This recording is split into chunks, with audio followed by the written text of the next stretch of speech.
Howdy,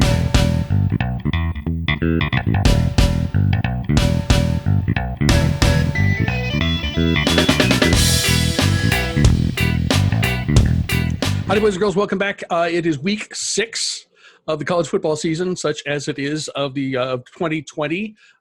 Week 6, therefore, of the Carla and Crappy Show. I am Crappy. I'm in Pittsburgh. I'm wearing Cleveland stuff. I might explain that later. Carla, it's in Nashville. I am. She's the one from Western Pennsylvania. She's not wearing Steelers stuff, but she had the Gerald towel last. Yeah, because they were supposed to play there and they didn't, and I don't know why we're talking about the NFL all of a sudden. Yeah, and now we're playing, and now and now the Steelers Titans are the end of this month, October. Yes. So, yes. So we will get the game in hopefully, and I still will get to wear my Steelers jersey around Nashville, which makes the locals really, really annoyed and makes me really happy. So, so there's that. That's sort of why I wear the Browns jersey around here. Sort of the same thing. Yeah, same thing. Sort of the same thing.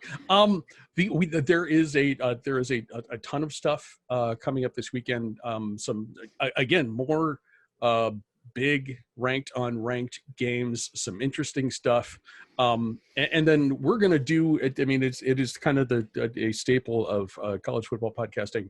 But when we do this, apparently like once a year, I think.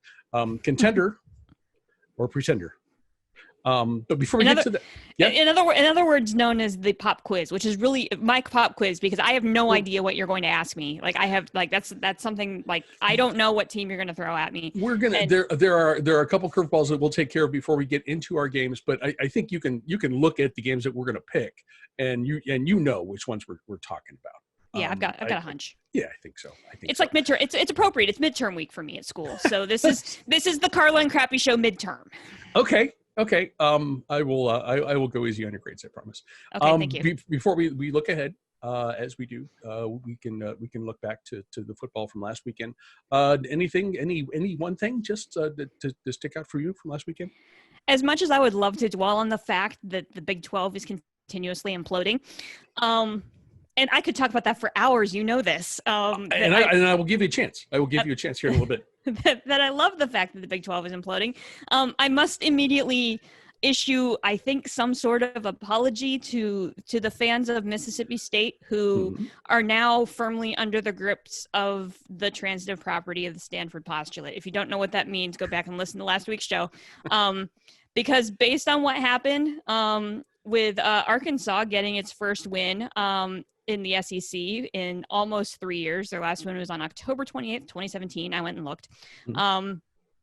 Arkansas beats Mississippi State. And that was not – Mississippi State did the exact opposite of what we expected. It's true. The postulate has transferred. And here's the worst part of it. If you go look at the stats for this game, I went and looked. It's insane. Mississippi State had 125 more yards of total offense. They led time of possession by 13 minutes and had fewer penalties. And they still lost the football game. The difference there was they had 4 turnovers and they had 2 turnovers on downs within the red zone. That was the difference in the game. But if you look at everything else statistically, Mississippi State should have won that football game, and I'm sorry that means the postulate has transferred. Well, and now, so will this transfer back to Stanford when the Pac-12 starts playing? I don't know. Are there now 2 postulates? I can't think this hard. It's midterm week.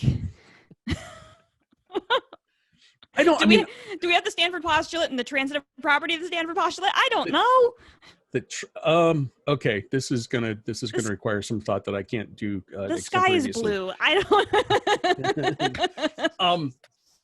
I had several just one things about last weekend, and actually we're going to talk about my big ones as we go into the show a little bit. So I'm just going to say how stoked I was that the Browns and the Cowboys played that ridiculous game on Sunday, and the Browns won. And got OBJ involved in the offense, and it was, man, that was fun.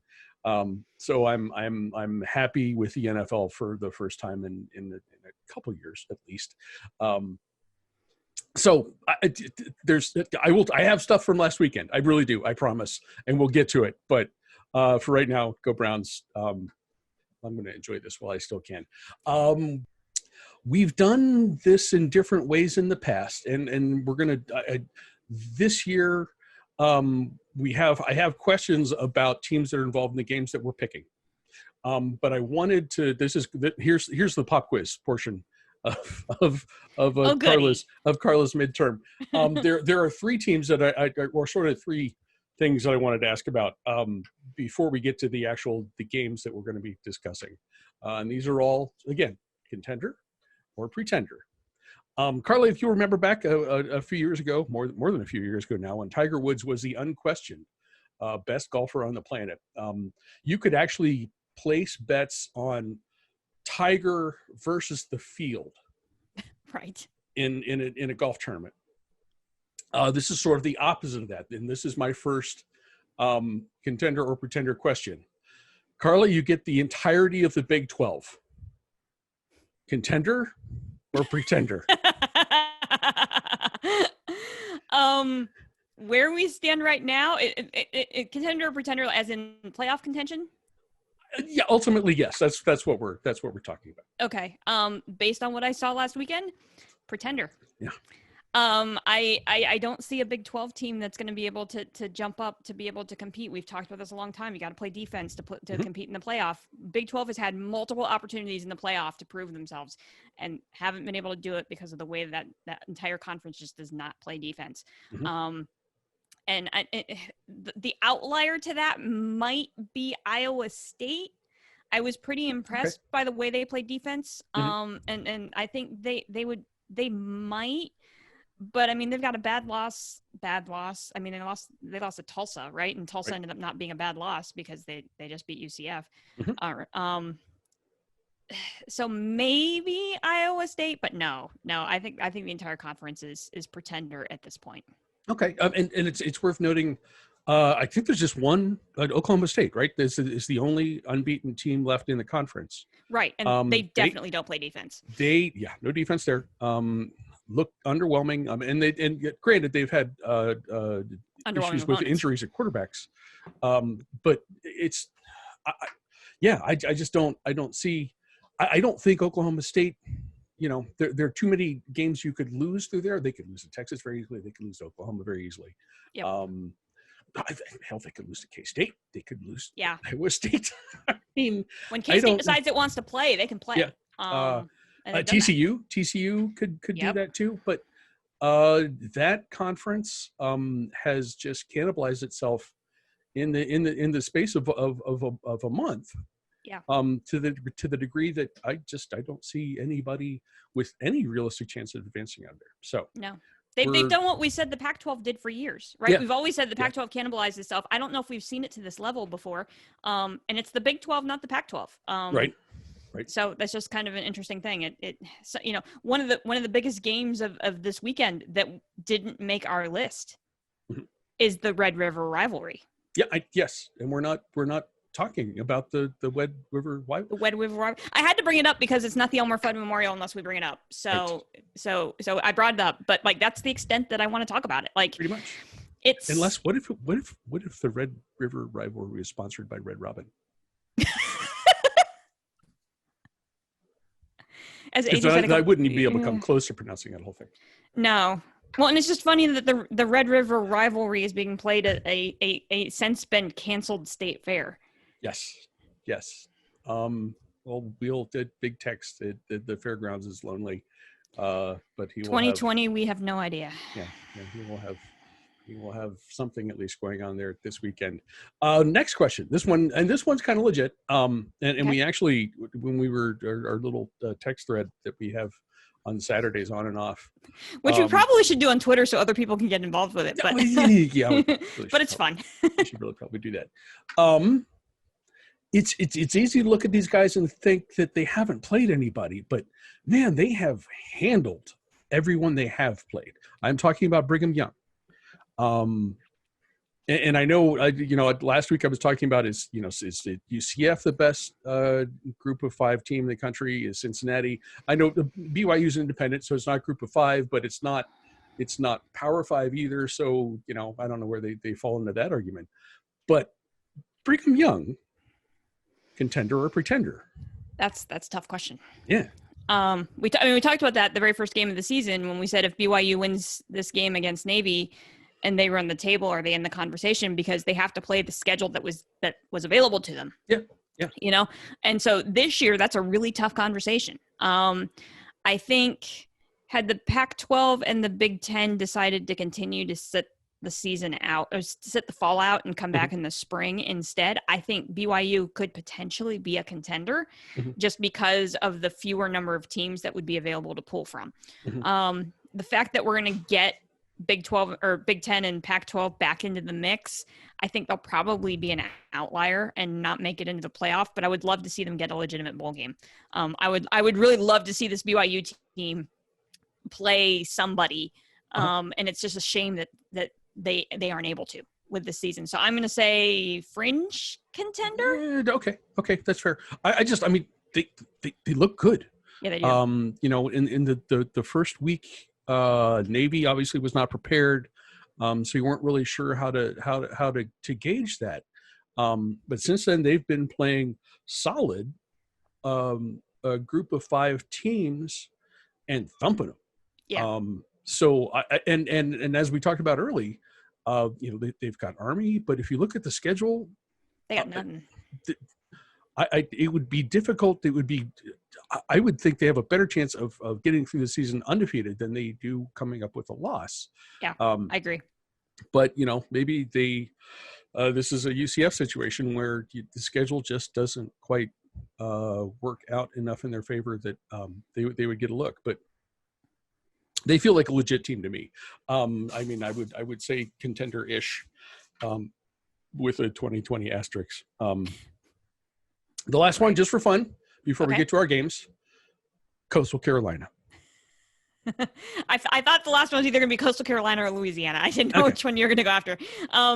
I want Coastal Carolina to be a contender. I would love that in the best possible way. I think that team is a lot of fun, and they've handled everybody that they've played, you know, including Kansas. Yeah, I mean, you've got a Big 12 win. You got a Power 5 win on your resume right there. Which is more than BYU has.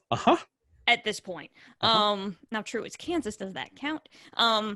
I say under my breath, but no, Coastal Carolina is not a contender for anything serious, but man, I would love to see them run the table and make things interesting. Why the heck not? It's 2020. Yeah. Okay. That's probably the best thing. It's 2020. Actual games that we're actually picking and actually continuing this contender-pretender discussion. We start at noon on Saturday. The Red River Rivalry is big noon, so you know, come back next year when the game means something, guys, and we'll talk about it then. Number 4, Florida at number 21, Texas A&M. The Gators are favored on the road by 6.5 points. The Kyles, Kyle Trask, Kyle Pitts, the Kyle Field. Carla, you can take this whatever order you want. Obviously, we're picking the game as we do, but Florida, contender or pretender? Well, let me make one quick comment about Big Nude, because that will be Gus on the call at the State Fair. So if you want entertainment value, at least watch a couple of minutes of that game, because Gus on the call in that game is incredible. So. I will stipulate this right now. I don't turn off Pac-12 games that you think that you're interested in watching, because they're going to be fun. Oh yeah, Big 12 games are always fun. They are going to be fun. They're just not going to mean anything in the broad context of the season. Absolutely. So, yeah. Agreed. Okay, so back to the game at hand. Sorry, I just needed to get my Gus reference out. That's the best Gus call of the year. Is the Red River Rivalry is Gus on Red River is like the best call of the year. Okay, so back to Florida and Texas A&M. So yeah, Florida was interesting last week. I had to go back and look at some drive charts to kind of see whether or not, because if you look at the score of that game, they played South Carolina and they won the game. But the score looks a lot closer than what I think we probably would have expected for that game. And so I went back and dug in to see like what exactly happened, because I didn't watch much, if any, of that game. I don't know. I was flipping through a lot on Saturday and I don't remember catching a lot of that game. So Florida let South Carolina back into that game late. And Florida right now has the number 2 scoring offense in the SEC. Right. And they're just barely behind Alabama.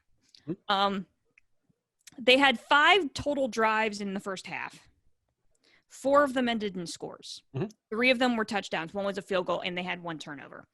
And so they're going up against an Aggies defense that has been giving up 400 yards per game. Average.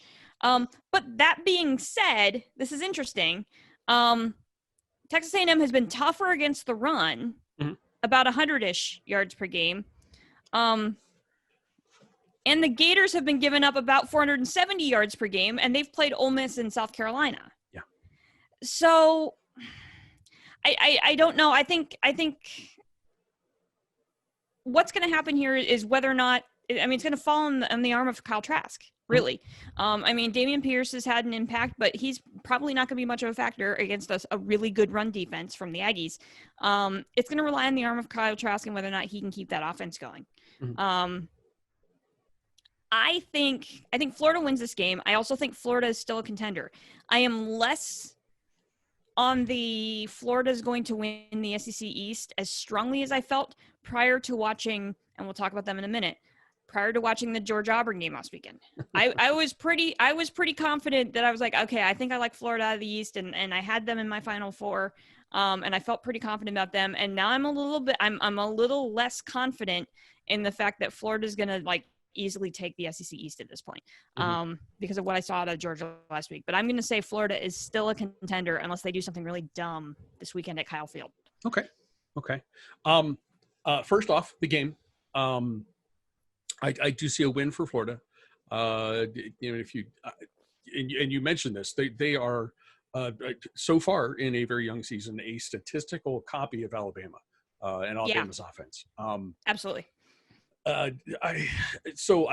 don't think just looking at what Texas A&M has done so far, the struggles against Vanderbilt and just sort of hung with Alabama for the first third of the game, and that, but it was never really that close. So I win for Florida in this game. My question about Florida, and I had the same thought that you did, because I picked Florida as in my Final Four, is defense. Yeah. It's not just the late effort, the late they gave up points against South Carolina for a total of 24. That's not bad.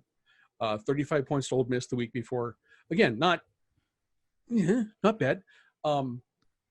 But what do you do when you're playing against the conference's elite? I could see, and you look at their schedule, and I'm looking at Kentucky, which runs and runs and runs and runs and runs the ball and does that well. Okay, is that, it's late in the season, maybe the defense improves by then, but boy, that game could pose a problem. And then of course there's the cocktail party, which is a month from now, with this other team in the SEC East that might be pretty good. Yeah. I mean, I picked Florida for my Final Four. If I knew, well, I'm getting ahead of myself. I mean, still a contender, and they could win those games. And certainly, a win against Georgia in the cocktail party, and you are in the driver's seat in the SEC East. And we both thought there's an excellent chance that the both teams in the SEC title game can make the playoff. Right. And I still think that's a possibility, although that becomes a little more complicated now that everybody's back in at some point or another. But I will, with some reservations, I would say Florida is still a contender. The other side of that coin, however, we will see at 3:30 on Saturday when Tennessee, number 14 Tennessee, visits number 3 Georgia. Georgia's favored by 12. We have the game, and then we have the question: is Georgia a contender or pretender? Go ahead. So game first. Okay, I'm impressed, Stetson Bennett.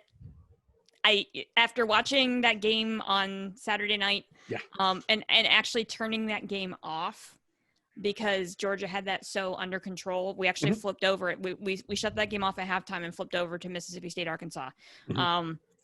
That's how much in control Georgia was of that game, and we both thought that Auburn was going to be, right in it, if not winning that game. So yeah, I mean, Georgia offense definitely looked playoff worthy. Against Auburn, but most importantly in that game, the Georgia defense, dude, lights out. Ooh. Like, Ooh. unbelievable. Like they dominate the trenches on both sides of the ball. Mm-hmm. Like both of their lines are just unbelievably good. To the extent that like they're still only allowing 58 yards per game rushing. They are the number 1 total defense in the conference and then the number 4 total defense in the country right now. Georgia's defense makes them a contender. Even if they're still having even if we still think they're having offensive troubles, and based on what I saw last week, I don't think that's the case anymore. I feel like Georgia's a contender because of the strength of their lines and their defense. Versus in this game, I mean, I get it. UT fans are really, really excited right now. They're 2-0 and they're nationally ranked, and it's been quite a while since they've had that kind of stature. And I get the excitement. Jarrett Guantanamo has been pretty solid, but okay, let's be real. The UT defense hasn't faced a defense like this yet. I mean, their opponents have been Mizzou and South Carolina. The UT defense has been okay, but they've been giving up more than 360 yards per game against an offense that really kind of started clicking last weekend. I don't think this bodes well for my friends over on Rocky Top, which doesn't really break my heart if you know me well. I teach at Middle Tennessee, and there's no love lost for our friends over in Knoxville. Georgia wins this game, and I get to revel in the fact that Rocky Toppers are crying into their beers again. Sorry, there's really no love lost. Okay. You tears are not much sympathy there. None at all. I would like to see Tennessee make this a game because this was at one point a really, really great rivalry. Sure. And I would love to have that rivalry back just because I like rivalry games. But I think Georgia wins this game and wins it pretty convincingly. No. Tennessee wants to run a balanced offense. Maybe as much as anybody in the conference does. And statistically, they're right there, but they are run heavy. And as Carla, as you mentioned, Georgia's giving up just 58 yards on the ground per game so far this year, and that is nuts. And it's not. It's more than just stats. That's that they meet the eye test in every single way possible. Georgia wins this game. I think Georgia. This is a perhaps an unpopular opinion especially if you're a fan of Jake from State Farm last year. I think Georgia looks better than it did a year ago. It did last week for sure. Yeah, they still have the thing with 57 quarterbacks. Stetson Bennett, he cannot be as tall as I am. He's listed at 5'11", and that's BS. But he did a nice job with the offense. I want to say it's a step above kind of game management. And that's probably good enough if Georgia's defense is going to continue to play the way it did last weekend against Auburn. Not only is Georgia a contender, if I knew at the start of the season what I know now, especially after seeing both Florida and Georgia play last weekend, I would have Georgia in my Final Four rather than Florida. But again, this is not an argument that exists in thin air. We will find out in a month which of those two teams is the actual contender and which one is a pretender. Here's a bonus. Go ahead. I was to say, yes, Stetson Bennett. There are a couple of reads that he made. Like I get the height disadvantage, but there were a couple of reads that he made on defense and a couple of elusive moves that he made that really kind of, when you watched him play, you're like, this kid sees the field. Yeah, he does. Remarkably well for being somebody with his stature. And I saw him. He ducked out of a potential sack at one point and like rolled left and kind of threw their back. That's when it helps to be 5.5 feet tall. Also true. Yeah. I know this. I'm sorry. I'm being short. Okay. I am short, but I'm much shorter than Stetson Bennett. Promise. But like just a couple of those things that you saw from him, you're like, okay, this kid sees it, and even if he's not going to be like the top draft pick coming out of the SEC at quarterback, I think he can manage that Georgia offense and like you said, be just even a little bit better than just a basic game manager. I think he's got that mettle that an SEC quarterback really kind of needs. They scored 24, 26 to 27, 24 I think it was points. 24. I think it was 24-6 was the final. Most weeks that's going to be enough. That's going to be enough with that defense. Yep.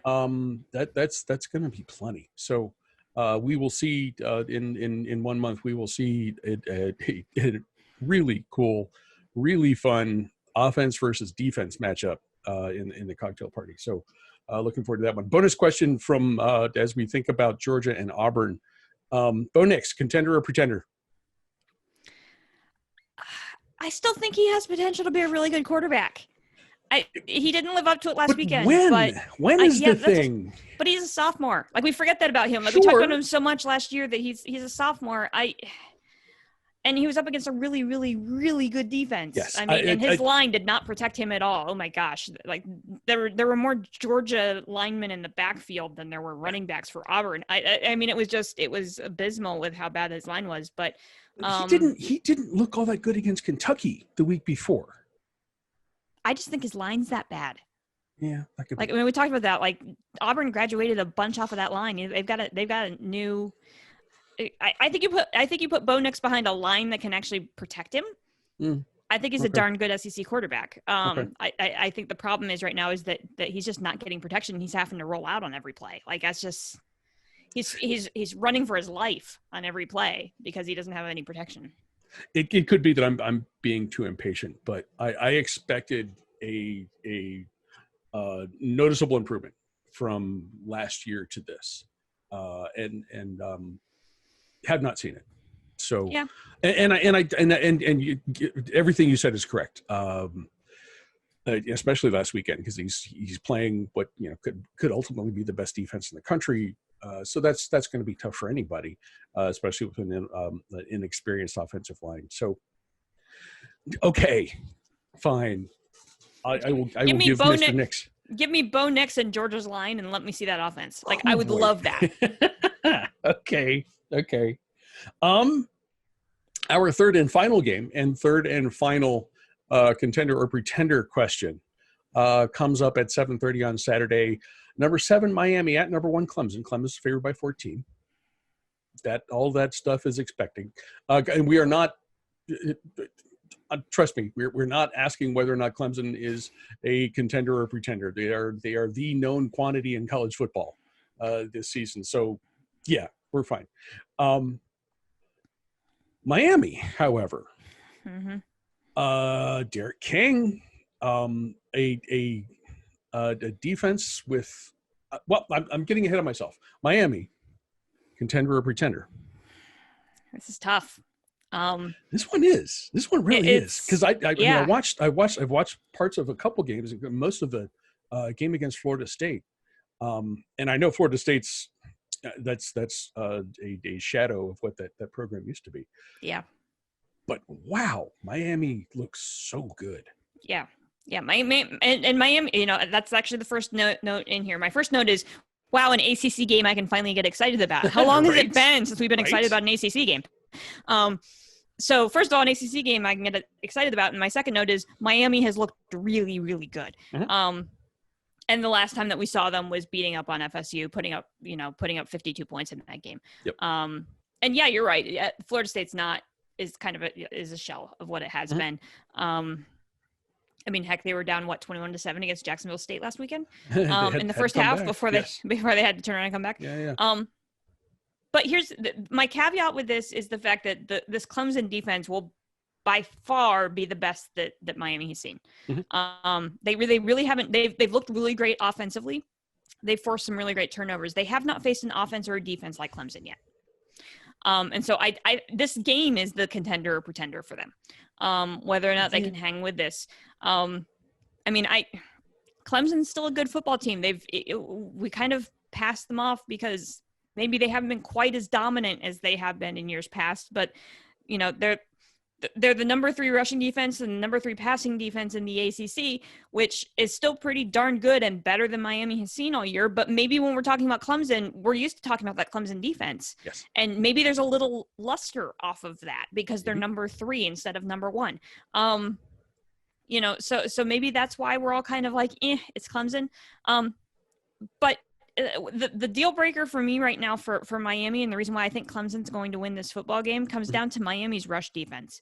The secondary's been better, much better than advertised.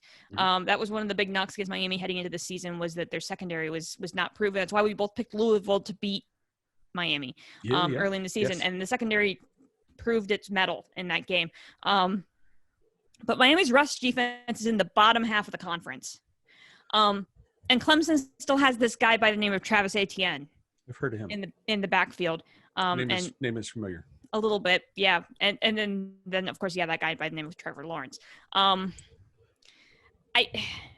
The Miami rush defense is going to get its money's worth this weekend, and it's really going to come down to whether or not Miami can really bottle up that run game and make Clemson be one-dimensional. If they can do that, then I think Miami is right in this and could even potentially win this game.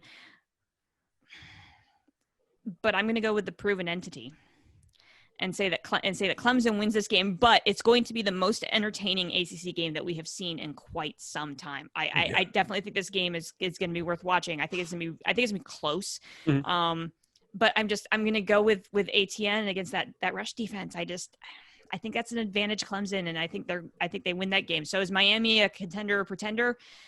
They're on the verge of becoming a contender. Like they're right there. They just need to tighten up some things on defense, and if they win this game against Clemson, then they're absolutely a contender. I agree. Because then they're in the driver's seat for the ACC, for the ACC for the most part, until they have to play. Does Miami play Notre Dame? Are they on each other's schedule? I didn't look. I do not know. I will take a look, or you can take a look while I can take a look while you're talking. But yeah, I mean, that would be the only thing that would stand in Miami's way at that point, is if they have a game against Notre Dame. Otherwise, I think their ticket is punched if they win this game. This is kind of a super early potential de facto ACC title game. Like, that's crazy, but that's kind of where we are. So I'm going to say Miami, you're really close, but I'm still going to go Clemson. Really close. I mean, if we're just talking about picking games, I mean, you really have to pick Clemson in this game.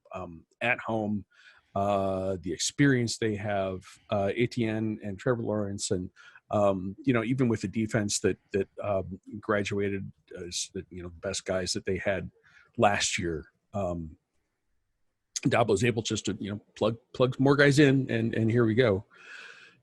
But the thing that is really intriguing, and Miami's offense is really impressive, and Derek King, what he has brought there, experience. He's just by himself is a tough guy to manage, because he's got a great arm.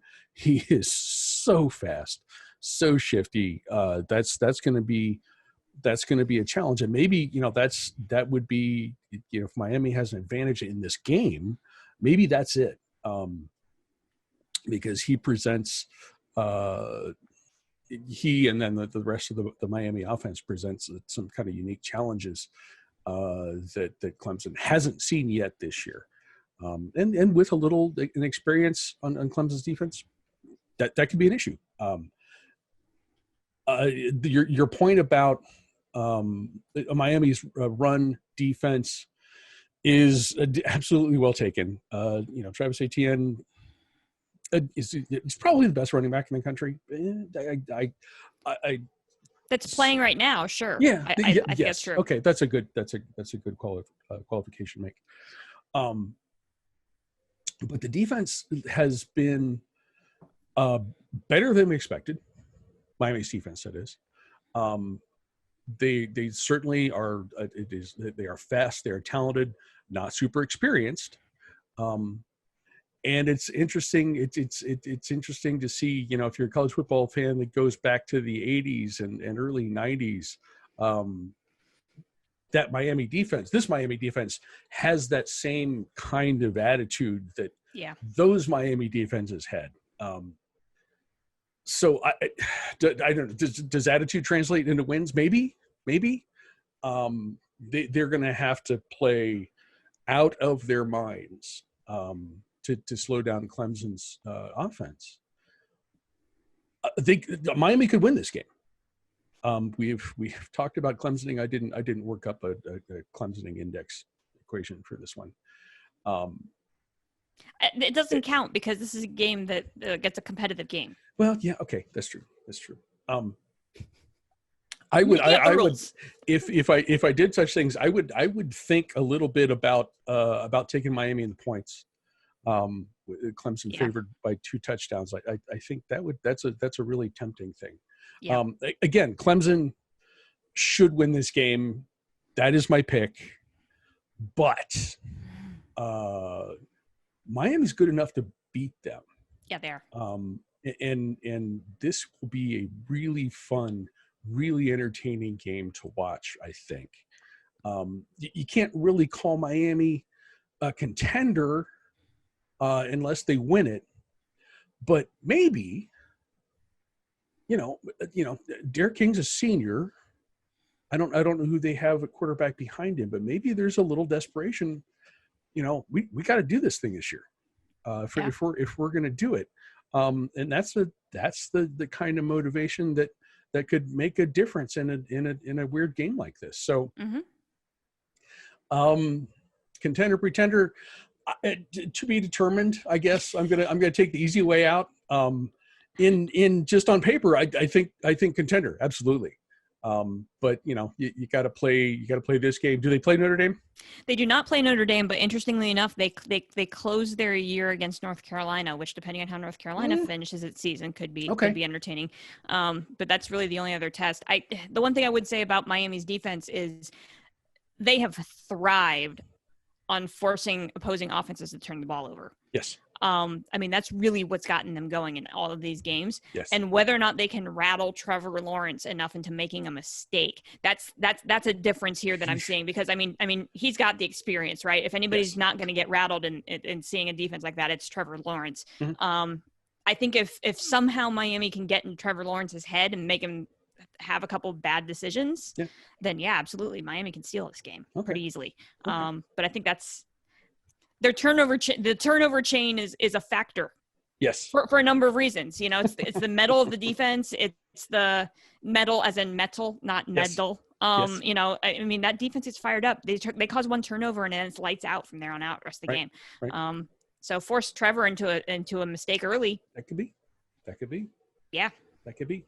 Boys and girls, you can hear the Carla and Crappy Show on Apple Podcasts, Spotify, whatever Google's service is called these days, and a variety of other podcasting hosts. You can watch us on YouTube and on the show's Facebook page. If you like us, please subscribe, rate, and review. If you don't, mind your own damn business. Be sure to come back here next week to see exactly how wrong we were. One more thing I want to mention.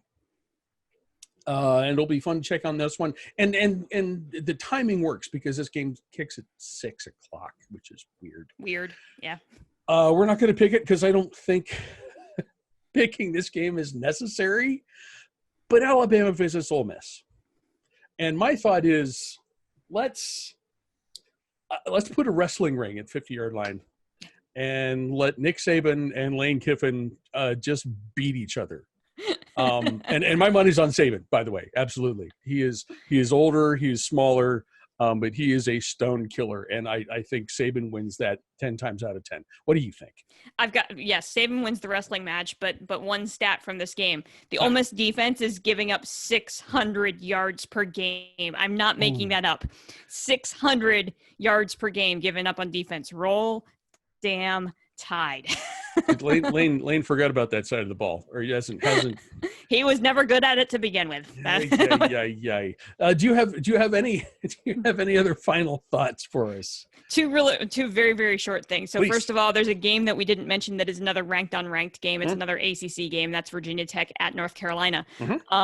This is a strength on strength matchup. The Hokies offense is averaging 319 yards per game rushing. The Tar Heels defense is giving up 54 yards per game rushing. So this is strength on strength. And also, just because I like ripping on the Big 12, the leader on the offense there for Virginia Tech, who's racking up all those yards, is Khalil Herbert, running back Khalil Herbert, transfer from Kansas. So proof that the Big 12 even sends off its good running backs because they just like to throw the ball all the time and it's boring.